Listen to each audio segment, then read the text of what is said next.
Welcome back to Murder with Mike, where we dive into the darkest and most intriguing crime cases from history. Today, we are talking about Arkansas, the land of opportunity. We're going to be exploring a town where the devil himself once seemed to roam the streets. Yes, I'm talking about the infamous Texarkana Moonlight Murder of 1946. So y'all get ready because we are about to get started.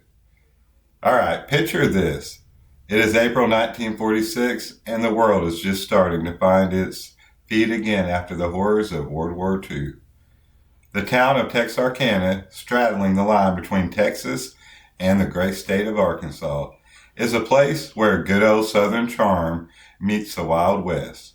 It is a town where folks are used to leaving their doors unlocked at night, and where the biggest worry is whether the baseball team will win the next game. But all of that is about to change because there is a sadistic killer out to make his presence known. Our story begins with a couple of teenagers, Jimmy Hollis and Mary Jane Lunsford, who decided to go for a drive down a deserted road called Lover's Lane. But little did they know they would stumble upon the monster we now call the Phantom Killer. This figure, armed with a gun and a terrifying mask, would go on to terrorize the town over the next few months, leaving a trail of blood and fear in his wake. Now, hold on to your seats though, because this plot thickens. After attacking Jimmy and Mary Jane, the Phantom Killer does not just disappear into the night. Oh no, he's got more horrors planned.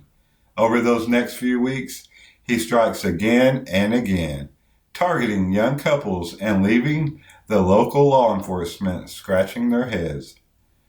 The town is gripped for fear and no one knows who is next. The Phantom Killer's MO is as chilling as it is bizarre. He'd approach his victims in a calm and collect manner, sometimes even striking up a conversation before unleashing his fury. His weapon of choice? A .32 caliber pistol. But wait guys, it gets even weirder. He'd often use a second weapon, something even more brutal. A length of iron pipe, maybe? And if that wasn't enough, he had a penchant for tying his victims up with their own clothing, leaving them in terrifying and degrading positions. So the town of Texarkana at this time is in a frenzy. All the local cops are on high alert, and even the Texas Rangers are called in to lend a hand. They've got a real whodunit on their hands with no fingerprints, no clear suspects, and a town full of people hiding in their homes, afraid to let their kids play outside after dark. But our killer isn't done yet. He's got a taste for the macabre and continues his spree, claiming more lives and leaving more questions than answers. The community on edge. There is a pressure for the cops to catch this lunatic before he can claim another innocent soul. Enter Yao Swiney, a man with a criminal record that reads like a greatest hits of petty crimes. He is our prime suspect, but is he the Phantom Killer? The cops think they've got their man, especially after he's caught red-handed with a gun that matches the murder weapon. But is it really that simple? The evidence is circumstantial at best, and Sweeney's wife, Peggy, is the one who confesses to the crimes. But here's the kicker. She recants her statement, saying she was coerced. So now what? Do they have the right guy? Or is the real Phantom Killer still out there? Well, folks, that's what makes this case so damn interesting. Sweeney goes to trial, and the town is just divided.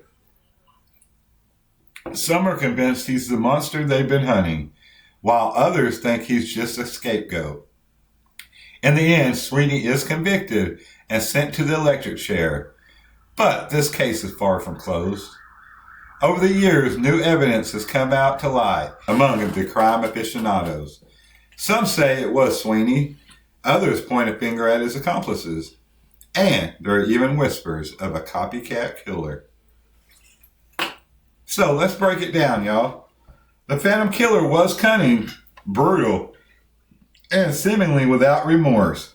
He had the town in his grip, and even when he was caught, the mystery did not end. Was it really Yoel Sweeney? Or is that real killer still out there living a quiet life, basking notoriety of the grisly deeds? So we're going to dig into the details of the crimes, the investigation, the trial, and the aftermath that followed. We'll be looking at the theories, the suspects, and the evidence that still has people talking about the Texarkana moonlight murders all these years later. So y'all buckle up because this episode is about to become a wild ride. We're going to explore the twists and turns of this case, the heartbreaking stories of the victims, and the desperate search for justice in a town that was forever changed by the shadow of the Phantom Killer. But before we go any farther, let's take a quick break to thank our sponsors. Biggers Photography, Biggers Production, and as always, Mike and Juju Smoke Room, guys. Hey guys, and always remember, if you have any theories or insights, hit us up in the comments below. We really do love a good mystery and want to hear from you. All right, but we're back at it. The Phantom Killer's reign of terror didn't just stop with Sweeney's arrest and execution. The fear lingered, and so did the questions. Was there more than one killer? Did they get the right person? And how did all of this begin? So we're going to start by examining the crimes themselves. That first attack was on February 22nd, 1946, with 5 murders following over the next month. The victims were all young and the crimes were all brutal. The killer's MO remained consistent, but the lack of hard evidence had the police stumped. The entire town was on lockdown, with curfews and strict policy of no loitering after dark. The local paper, the Texarkana Gazette, dubbed the killer the Phantom because he seemed to vanish into thin air after each crime. Soon after, the whole nation was talking about the horrors of Texarkana. So as the investigation unfolded, the cops turned their attention to Sweeney and his wife Peggy. The couple were caught with the murder weapon and a stolen car, and Peggy confessed to being an accomplice. But here is where it gets juicy. She claimed that Sweeney was the Phantom and that he forced her to help him. Now, this trial was a complete media circus with everyone eager to get a piece of the story. Sweeney's defense was that his confession was coerced and that he was just a scared man trying to save his life.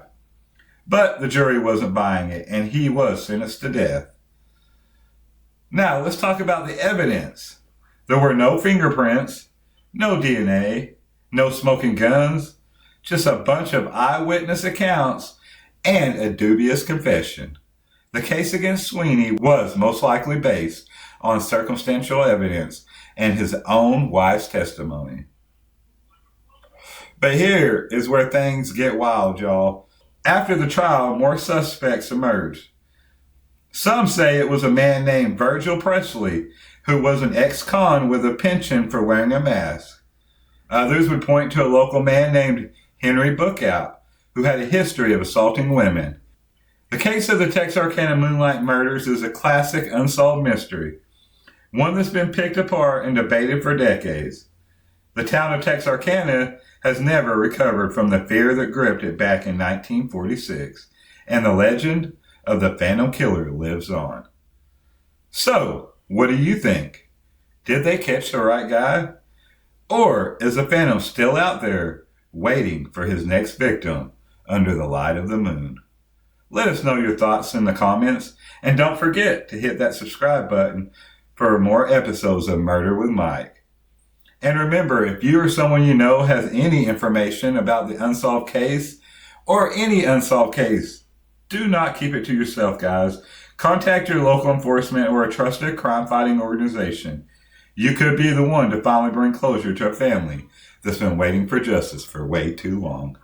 Thank you for joining us today on this spine-tingling journey through the world of true crime. Stay safe, Stay vigilant and keep those lights on when you're out there on your little stretch of Lover's Lane. Until next time, this is Mike signing off.